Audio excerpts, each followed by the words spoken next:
नमस्कार साथियों। देश हमारा भारत देश की सर्वोच्च न्याय देने की संस्था सुप्रीम कोर्ट, जहां सबसे ज्यादा हमारे देश के कॉन्स्टिट्यूशन की मान्यता है और उनमें जो एक्ट है उसके मुताबिक न्याय देने की प्रक्रिया है। लेकिन जब सुप्रीम कोर्ट के अंदर बैठे न्यायाधीश अपने कॉन्स्टिट्यूशन के बजाय पाकिस्तान और अमेरिका के कॉन्स्टिट्यूशन की व्याख्या करने लगे, तो आप समझिए कि हमारे देश के न्यायाधीश क्या अपने संविधान की अपमान नहीं कर रहे हैं।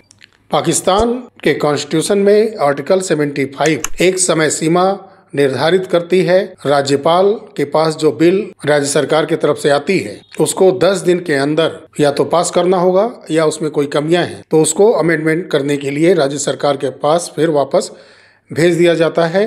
अन्यथा वह 10 दिन के बाद स्वतः उस बिल को पास माना जाएगा, राज्य सरकार उसको लागू कर सकती है। वहीं अमेरिका में कॉन्स्टिट्यूशन आर्टिकल 1 तो एक तय सीमा के अंदर अगर उस पर सुनवाई नहीं होती है, उसको पास नहीं किया जाता है या फिर उसमें कोई कमियां हैं तो अमेंडमेंट करने के लिए सरकारों के पास अगर नहीं भेजा जाता है तो वहां भी एक तय सीमा के बाद वह बिल पास माना जाएगा।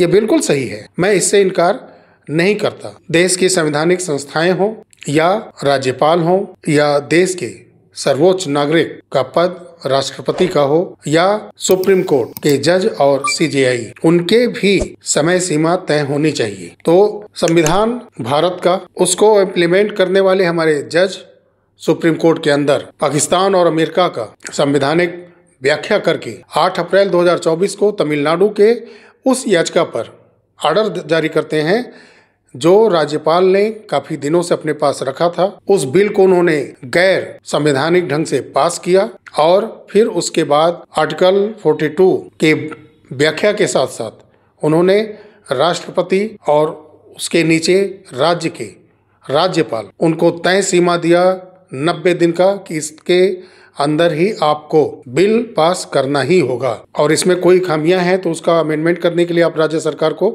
भेज सकते हैं। लेकिन राज्य सरकार और राज्यपाल के बीच में एक तय सीमा के अंदर उसका निर्धारण कर लेना चाहिए और फिर उसके बाद वो राष्ट्रपति के पास सिग्नेचर के लिए चले जाना चाहिए और वहां पर भी तय 90 दिन के अंदर बिल को पास करना होगा, सिग्नेचर करना होगा। ये आर्टिकल 42 का इस्तेमाल करके हमारे देश के 2 जजों की खंडपीठ ने जजमेंट दे दिया। क्या इस जजमेंट देते समय वो ये सोचे कि जो 80,000 से ज्यादा सुप्रीम कोर्ट के ऊपर लदे हुए हैं केस और एक केस 1984 के सिख दंगों का जो 41 साल से अटका हुआ है वो पूरा नहीं हो पाए। सहारा इंडिया का मैं यहाँ बिल्कुल नाम लूंगा क्योंकि 13-14 साल से कोर्ट के अंदर चल रहा है जिसमें 13 करोड़ निवेशकों का परिवार प्रभावित हुआ है।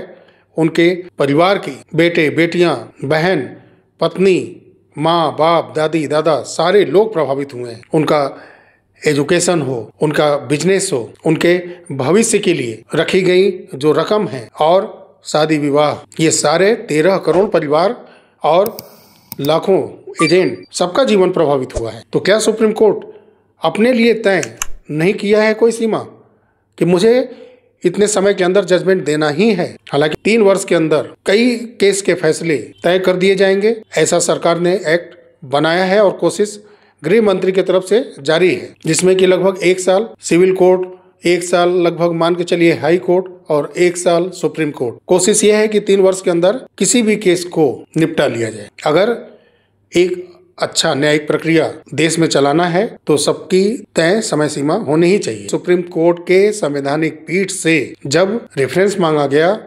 Article 131, article 141, article 142, article 143, article 145, article 200, article 201, article 361, इस पर सुप्रीम कोर्ट से राष्ट्रपति के तरफ से रेफरेंस मांगा गया। अब जैसा आप जानते हैं कि पिछले कुछ समय से सुप्रीम कोर्ट की जवाबदेही खत्म होती जा रही है। जहां उनके मतलब की बात है वो जजमेंट दे के हट जाते हैं। अब यहां वो अगर फंसते हुए नजर आ रहे हैं। रेफरेंस मांगा गया सुप्रीम कोर्ट से और इन्होंने नोटिस जारी कर दिया राज्य सरकार को और केंद्र सरकार को कि ये बताएं 1 सप्ताह के अंदर कि वो तय समय सीमा चाहते हैं कि नहीं, राज्यपाल की या राष्ट्रपति की, वो बताएं। उन्होंने एक और नोटिस में लाइन नहीं लिख दिया कि कृपया आप ये भी बताएं कि सुप्रीम कोर्ट के लिए भी क्या आपकी मंशा है कि एक समय निर्धारित कर दी जाए कि इतने दिन के अंदर इस तरह का अगर कोई केस है जो आपराधिक है, भ्रष्टाचार से जुड़ा है, सामाजिक लोगों से जुड़ा है, कोई आम सिविलियन से जुड़ा है,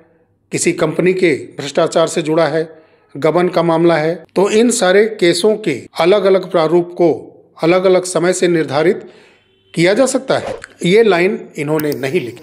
मिलते हैं बहुत जल्द अगली वीडियो में, तब तक के लिए नमस्कार, जय हिंद, जय भारत, वंदे मातरम।